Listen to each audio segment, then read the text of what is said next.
When you hear the phrase soft as steel, what do you think of?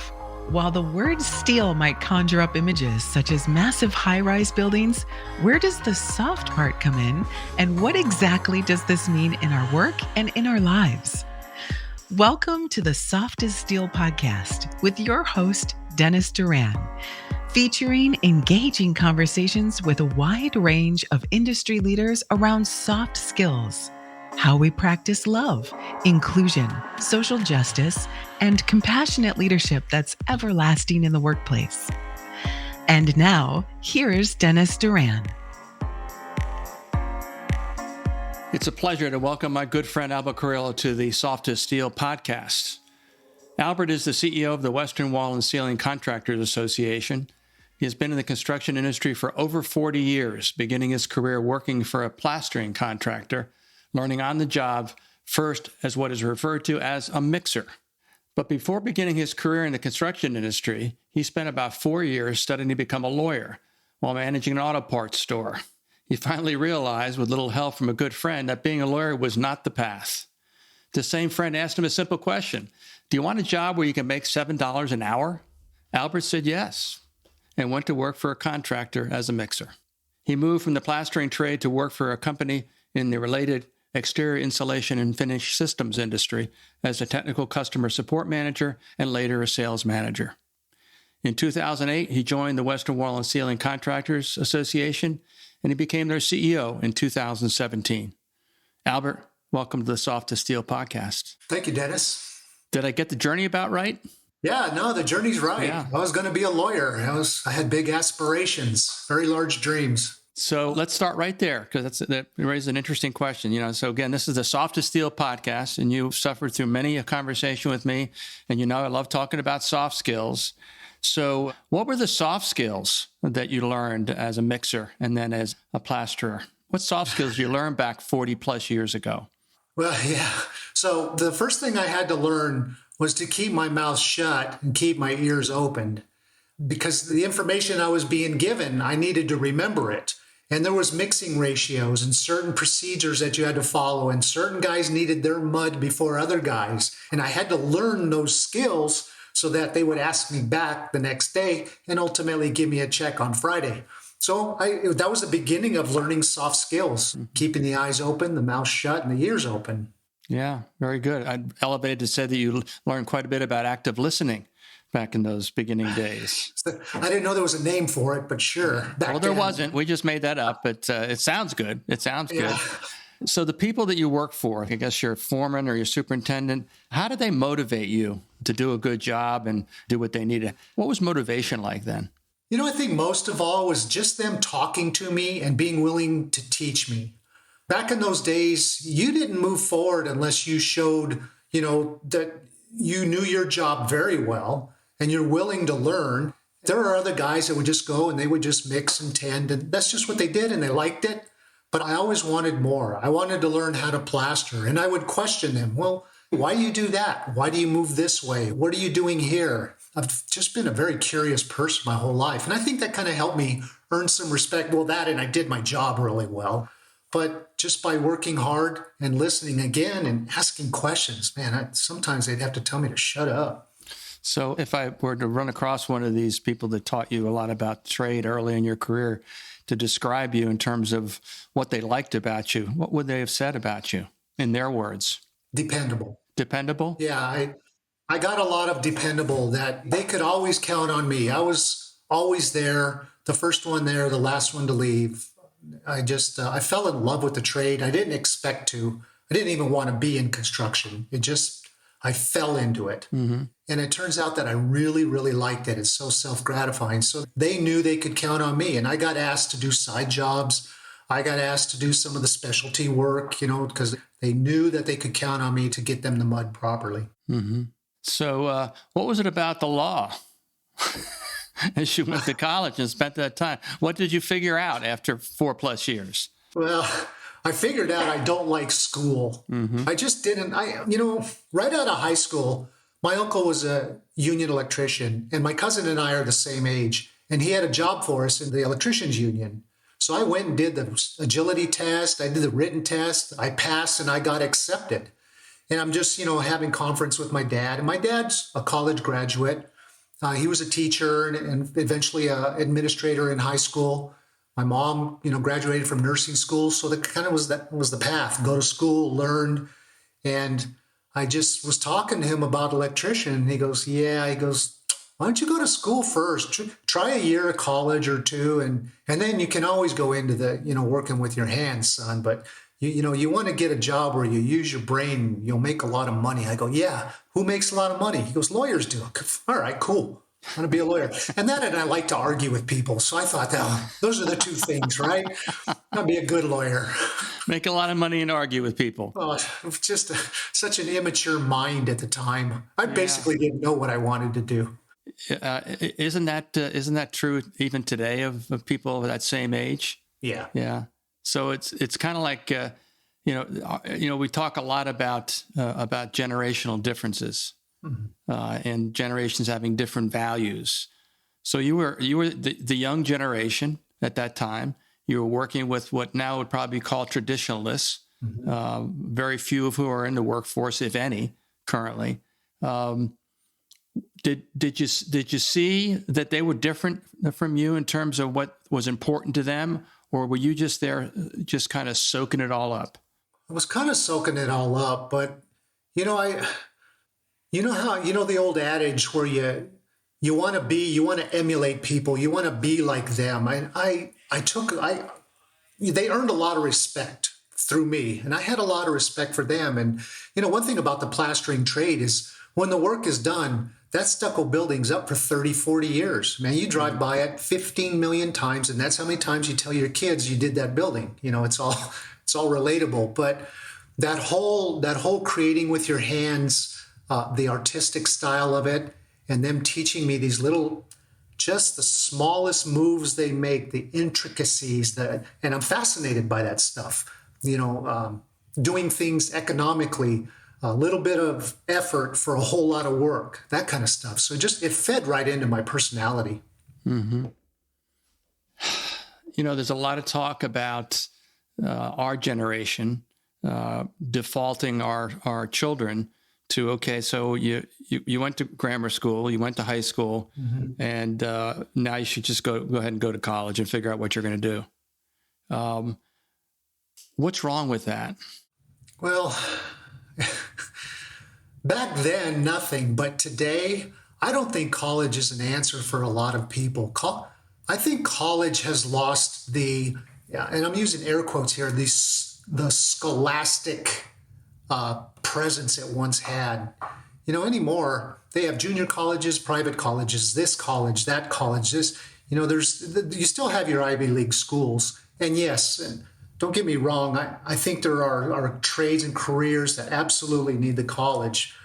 But I got to be honest, and this is just me talking, I learned just as much in my day-to-day actions and interactions with people and processes and deadlines and, having to get stuff done. Well, that's deadlines.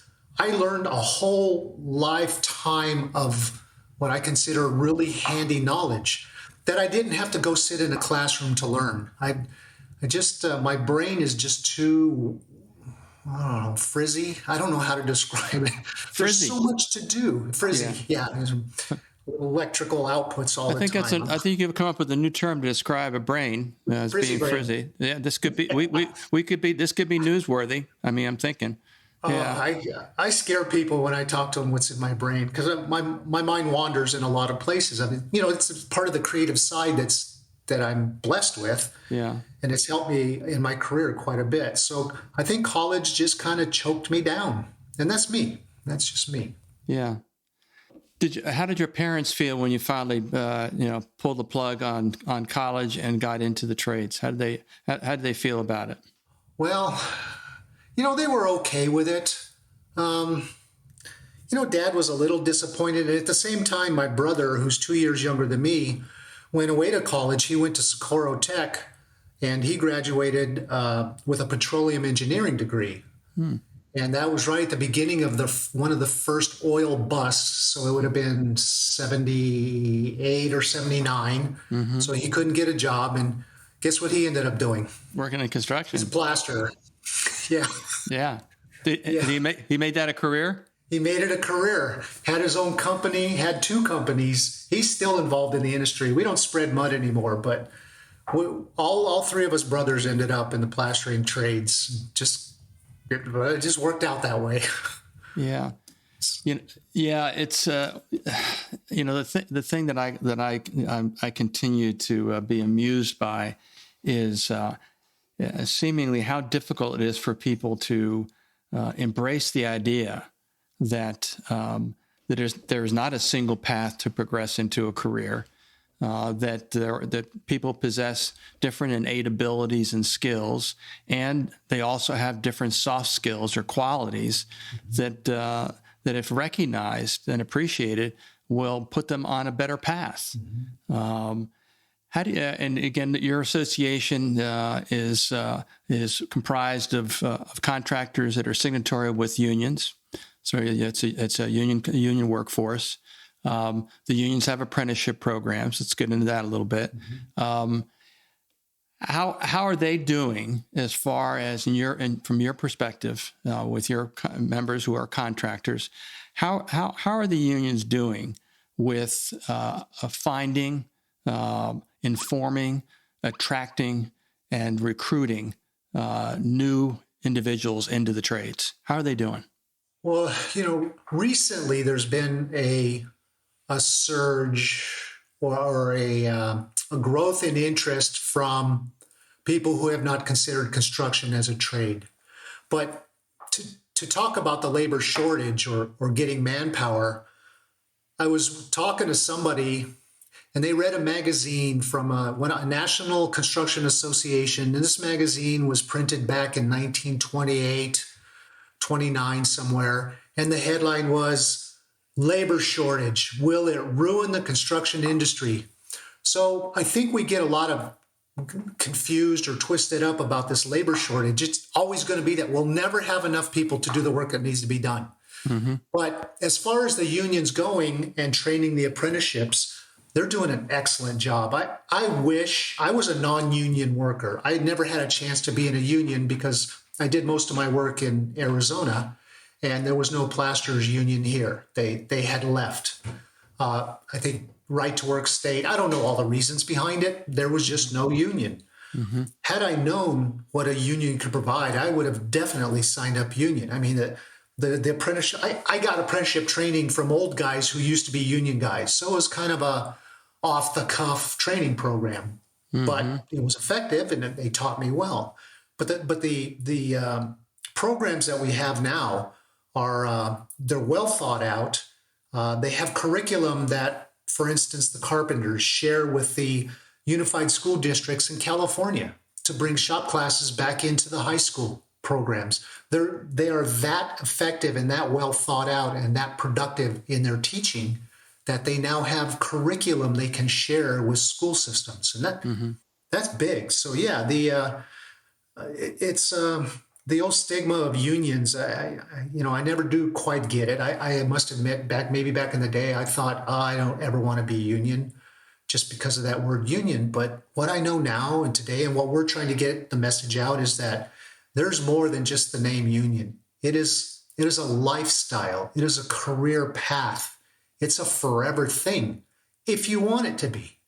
So you can go in and learn and then get out, go do something. You can go be a lawyer after you've been an apprentice. So that's what you're going to do, huh, Albert? You're going to go to a union and then you're going to go become a lawyer, Yeah. Not. Yeah. That's, it's good to hear. Again, you're very well tuned into the construction industry, and particularly unionized construction. So it's good to hear and share with our audience what your perspective is on how the unions are doing in that regard, because it's important. They play, when I talk with audiences that have both union folks as well as contractors in the room, I will remind them that the union is in an interesting position in the construction industry. They have 2 audiences or 2 groups of people they serve. One is their members who pay dues, to have access to employment opportunities, to benefits, to training, et cetera, et cetera. And then you also have the signatory contractors, who are the contractors that give them a business to be in. And it's an interesting relationship. It's a bit tortured at times, and they call that negotiation. But it's good to hear that someone who represents contractors sees good things. Because again, everybody's not necessarily open-minded enough to recognize what the good things are. They prefer to dwell on the bad things. Right. But so it's really good to hear that. And again, I'm sure that our union friends who may listen to this podcast will appreciate your words. I also talk, and I want to get your thoughts on this whole issue. That I agree wholeheartedly that unions do a good job of delivering apprenticeship. The training programs for the apprenticeship programs are excellent, really across the board. I don't think one union is so much better than another that you can differentiate them at that level. But one of the things that I ask about is how are they doing? So it's another question about what you see. How are they doing as far as developing the whole person? Again, the tools, the trade, the techniques, the methods, et cetera, brilliant, great work being done. But are we finding and then developing people, or are we simply developing a tradesperson? The primary function is to develop that tradesperson. So I would say a bulk of their attention would go there. However, the tides are changing, and they are doing a lot more in developing people, personal skills, like soft skills. Yes. Soft skills, absolutely. They tell their members, you represent your union. We want our union members, we want people to look at you and say, wow, that is a union member. I want to be like that union member. So they're talking to them about behavior in public, about, their personal lives, keeping the trouble out, try to live a good, clean life. They're talking a lot about, right now, suicide prevention is a very big hot topic across all construction areas, because I just found out that construction has the highest rate of suicide out of everything. Yeah. Everything. Yeah. And there's a lot of stress in it. I'll get that. There is. You got to work every day. It's hard work. I can't imagine what people go through. But the unions are working with programs, and they're hiring people who deal with this type of stuff, so that you don't have your business manager or your business agent trying to tell a worker how to behave emotionally. You need a professional to tell them how to behave emotionally. So they're hiring professionals, training people who have the propensity to lean towards that path, that are workers, that once was a worker, and then they became a union working for the unions. And now that they have the ability to train somebody in soft skills, they're recognizing that and training them to train them in soft skills. So it's a very growing aspect of our construction industry. And it's kind of nice, because you can talk to people now. They're saying it's okay to show your feelings. It's okay to say you're angry. It's okay to say you're sad. Mm-hmm. These are okay things. Mm-hmm. That's relatively new. Yeah. 4 or 5 years. I would agree. And again, it's good to hear you as an industry leader talk about it in that way. So let's talk about 3 terms a little bit. You'll recall, and I think you visited tuned in a little bit into the summit I held back in February, where I had 4 one-hour conversations with different groups of people. The first conversation was on the topic of love. The second was on the topic of inclusion. The third, social justice, and the fourth, leadership. So let's start with love. When I say the term love to you as an industry leader, what does it mean? How does it factor into how you approach what you do in dealing with your members, with other people? Talk about that a little bit for us. So when we use the term of love, and I have to go back. I'm a born and raised Catholic, and so according to our church, love is only the word you use in your expression for your feelings towards God or Jesus. You love, but I think love is, it goes that way. God and family. And then there's love for what you do. I have an absolute passion for the construction industry. It used to be just for plastering, and now it's for the entire industry. And I would call that a love. And that's just on a grand scale. I love construction. When you stand atop a high building and you look out over the horizon and see lights and buildings and structure, all that was created by human beings. Mm-hmm.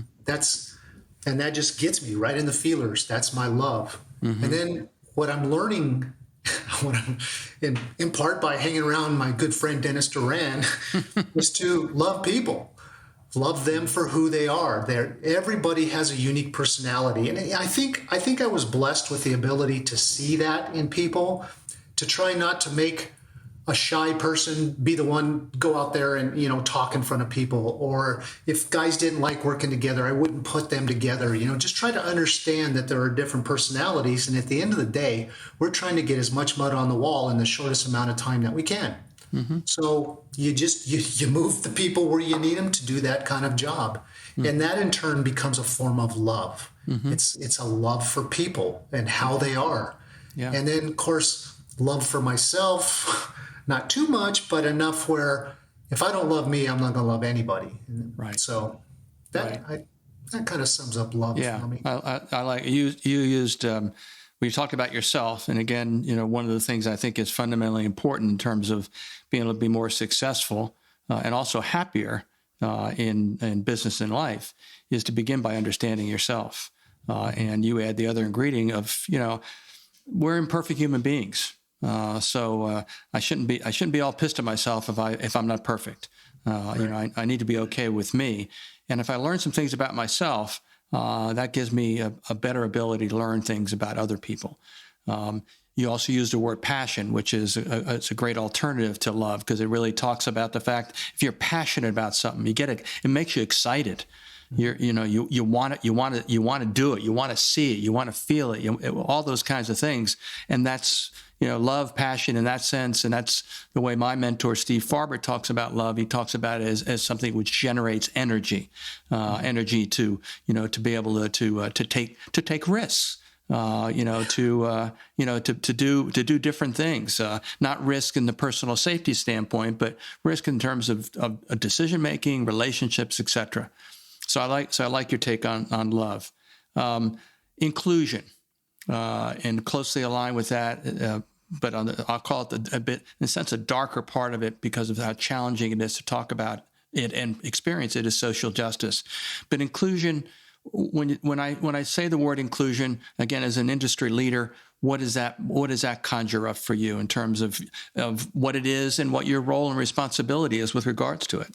The word inclusion really isn't a hard sought after word for me and I go back to the way I was raised. My mom and dad, mom were Hispanic. And so mom grew up with an accent. She hated it and she got ousted, and so we were taught as young kids that everybody is just anybody. There was no color shown to us. There was no race shown to us. You treat everybody the same. And I remember my dad sitting with the janitor of the school and then yucking it up with him and then going right into the principal's office and yucking it up with him. And that's just how we were raised. Everybody they are who they are. Mm-hmm. So inclusion was just how we were raised. Now, as it relates to today, it goes a little deeper because you get your cliques. You get your guys that like to hang around each other and they don't want anybody working with them. And you get your, I suppose there are some race issues, people want to hang with them, with their own people. I think that in construction, we're seeing a lot more inclusion.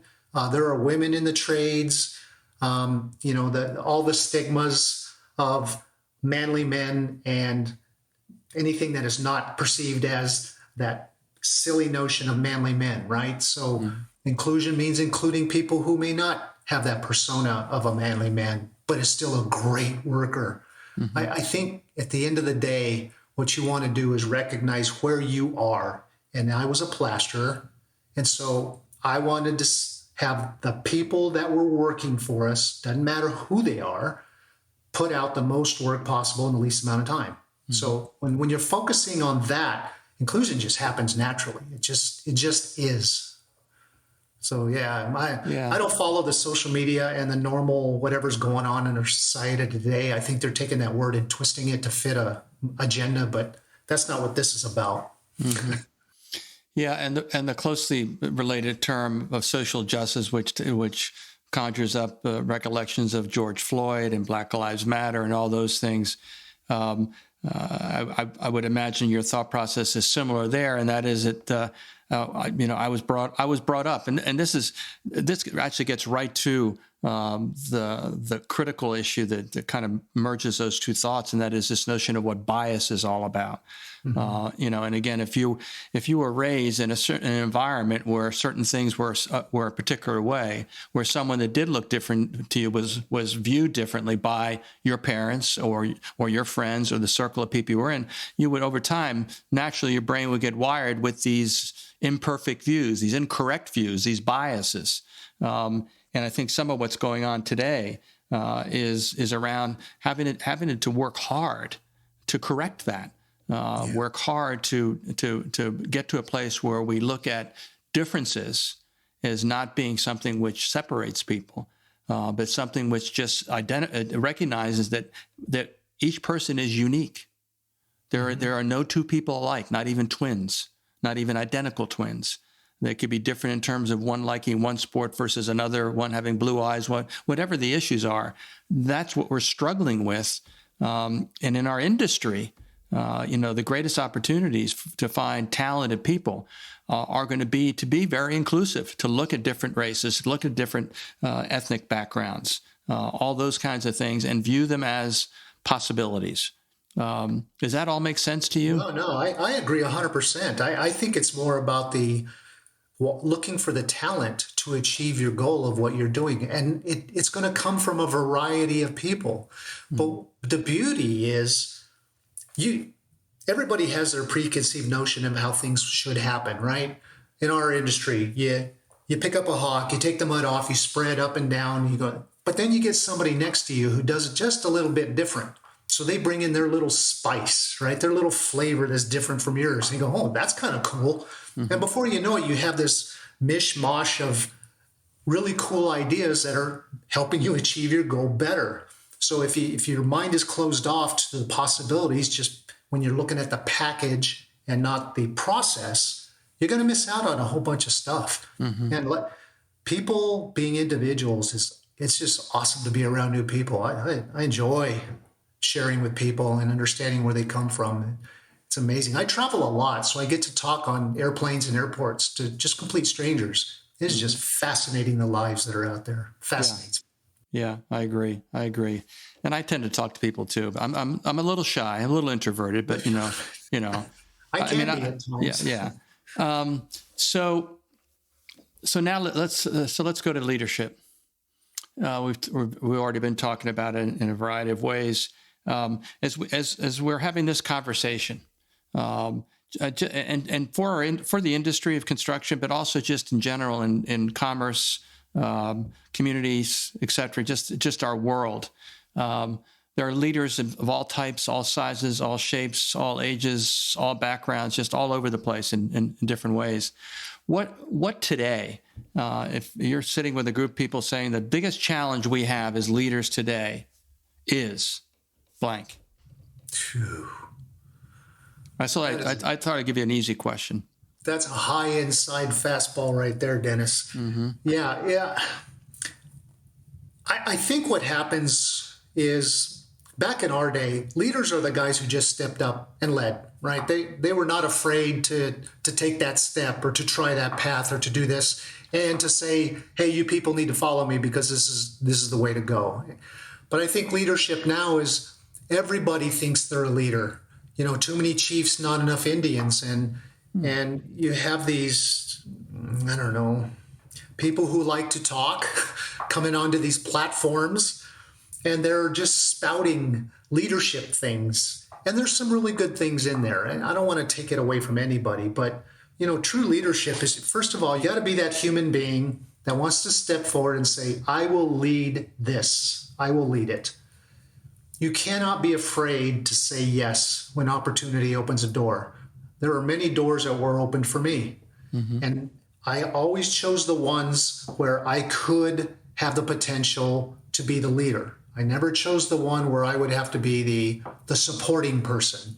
So I would turn those opportunities down because they did not lead to leadership roles for me. In leadership, that is the path to growth. You are always growing as a leader. There's never, I'm a leader, I'm done. So, so some of the qualities are wanting to, recognizing that the road is endless and there are a bunch of paths you can take and you have to keep leading and keep going. And then I think the really important is that you're not alone. You're a leader because you have all the people with you supporting you and you're supporting them. We used to call it upward and downward communication, but now it's just, in my opinion, and the way I try to run things now is I empower people to make mistakes. Because when they make the mistakes, they learn from them and they're better for it. Everything is better for it. When you're making a mistake, it's because you were doing something. You were taking that extra little step. You were going the little bit more or trying something a little different. And there's nothing wrong with that. It's when you make the mistake 3 or 4 times, we have issues, but then that's a whole nother talk. So yeah, leadership is being a leader, but leading your people to be the best they can be. And some of them outshine you. That happens. That's a hard one to swallow, but it's just what's got to happen. That's the medicine. Yeah. I like your take on this a lot. You're what I would describe as a direct and plain speaking leader. You don't try to use fancy terms. No. And occasionally I will do that. I'll talk about emotional intelligence, which I think is something to be talked about. But what it boils down to, and you already commented about it earlier, is it's okay to have feelings because we are human beings and we respond to things that happen in our lives with happiness, with sadness, with anger, with fear. That's all part of who we are. And there's nothing we can do about it. And as I've begun talking about it actively in our industry over the last few years, for some people, the first reaction is, no, we're not doing that. We're not doing the emotional stuff. No, we're not doing that. Or a union leader that we both have experience with blurted out in a meeting, we don't need no soft skills. We need hard skills. Yeah. And I know that you believe it because I know what you do to lead the people that you lead day to day in your association. And I know the example that you set for your members, that you understand all those things very well. All right, last question. This is the last question, Albert, because we're over time. Oh, wow. Yes, I know. This has been 10 minutes went by fast. Well, it was more like 2, but at least the part I said. So again, soft skills, again, my definition, it's a person's qualities, attributes, their behaviors, a manifestation of their values. What to you as a leader is the most important quality that you possess? Integrity. If I have to list one thing, it's integrity and everything that word implies. What's that mean to you? That if I say I'm going to do it, I will do it. If I know I can't do something, I won't say I can do it. I won't try to explain it, but I'm honest. You'll always get the truth from me. And, in my sales career, one thing I learned is that bad news is still news. Nobody likes it, but it still has to be out there. You have good news, you have bad news. And sometimes I had to give bad news, but this shouldn't change anything, so that's part of the integrity. I live a good Christian, clean life, and that's part of my integrity. I'm proud of who I am. I'm proud of my family. It's being good. I don't know. Well, then this would be a good place to stop because you finished by answering the question magnificently with 2 of the first 3 qualities that were determined by the survey in my book, Soft as Steel. And it doesn't surprise me at all that you would have said integrity immediately and that you understand it explicitly and implicitly.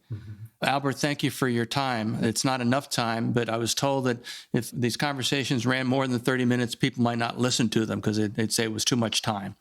I tend to prattle on at times. Dennis, thank you for having me on. I'm honored, seriously.